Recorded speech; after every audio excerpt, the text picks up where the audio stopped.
Motivation দেন ভাই, ভয় লাগে। আচ্ছা আমরা মোটিভেশনের দিকে যাব না, তবে আমরা অবশ্যই যে কোনো কাজ করার আগে একটু উদ্দেশ্য খুঁজবো, রাইট? সো আমি তোমাদের সাথে ক্লাস শুরু করার আগে আমরা একটু 2 মিনিট সময় নিতে চাই এবং 2 মিনিটে আমাদের যে স্বপ্ন সেটা নিয়ে একটু করে ভাবতে চাই। তারপর আমরা এই ভূমিকাটুকু করে ক্লাসে প্রবেশ করবো ইনশাল্লাহ। আমার সাথে যারা আছো তোমরা যে কি বিপুল সম্ভাবনাময়ী এটা তোমরা নিজেরা জানো না। এই সময়টাতে ভয় আসা, আতঙ্ক আসা খুব স্বাভাবিক। তোমার মনে হবে তুমি সব থেকে নীচ, তুমি সব থেকে হীন, তুমি সবার থেকে কম পারো। কিন্তু এই তুমিই দেখবা ভার্সিটিতে টপ রেজাল্টটা করবা, এই তুমি। তখন তুমি জুনিয়রদের যখন উপদেশ দিবা, আমার মতো করে এইভাবেই বলবা যে এই সময় ভয় আসে, কিন্তু you are on right track. তুমি একটা এত বড় প্রতিযোগিতার মঞ্চে দাঁড়িয়ে আর তোমার মাঝখানে হতাশা আসবে না, তাই কি হয়? হতাশা তো আসবেই, কিন্তু একটা স্ট্রং মানুষ হিসেবে আমরা সেগুলোকে ওভারকাম করব। খেয়াল করে দেখো, আমরা ছোটবেলা থেকে আমাদের বাবা মা আমাদের পেছনে যথেষ্ট ইনভেস্ট করেছেন, টাকা পয়সা থেকে শুরু করে, সময় থেকে শুরু করে অনেক কিছু। আজকে তোমার তাদের দেবার পালা, তাই না? তোমার একটা ভালো রেজাল্ট তাদেরকে ঠিক কতখানি খুশি করতে পারে, ইউ কান্ট ইমাজিন। তুমি দেখবা তোমার এই অ্যাডমিশন টেস্টের একটা রেজাল্ট তাদেরকে কতখানি রিলিফ দেয়, যে আমার ছেলেটা, আমার মেয়েটা এখন থেকে মোটামুটি স্বাবলম্বী। স্বাবলম্বী এই কারণেই বললাম, তোমার মাঝে মধ্যে ইচ্ছে করে না যে আমি আমার বাবাকে বা মাকে ছোট্ট একটা গিফট দেই, কিন্তু পকেটটা ফাঁকা, টাকা নাই? আমারও তোমার মতো অবস্থা ছিল, বুঝছো?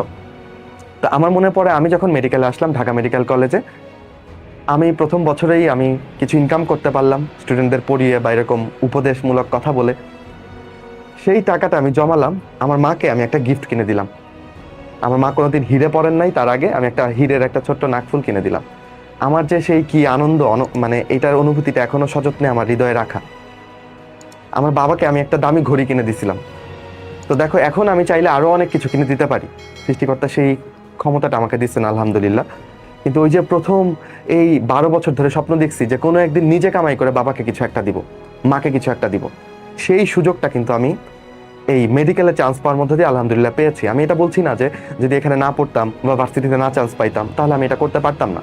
কিন্তু একই দিক থেকে বাবা মা খুশি, আবার তুমি তার খুশিকে দ্বিগুণ করে দিতে পারছো, তাই না? জীবনটা তখন খানিকটা হলেও সুন্দর মনে হবে।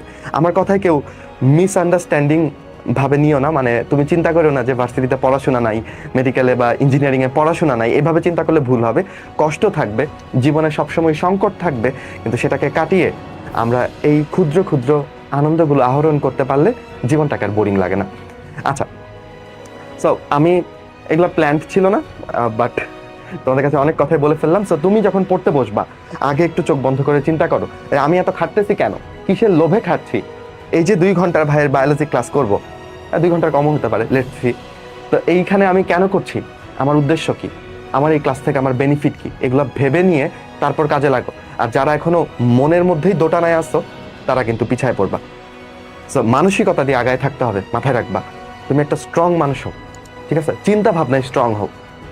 তুমি চাইলে, ওই যে বললাম, তুমি নিজেও জানো না তোমার ক্ষমতা কতখানি, এটা পরে বুঝবা, ঠিক আছে? আচ্ছা।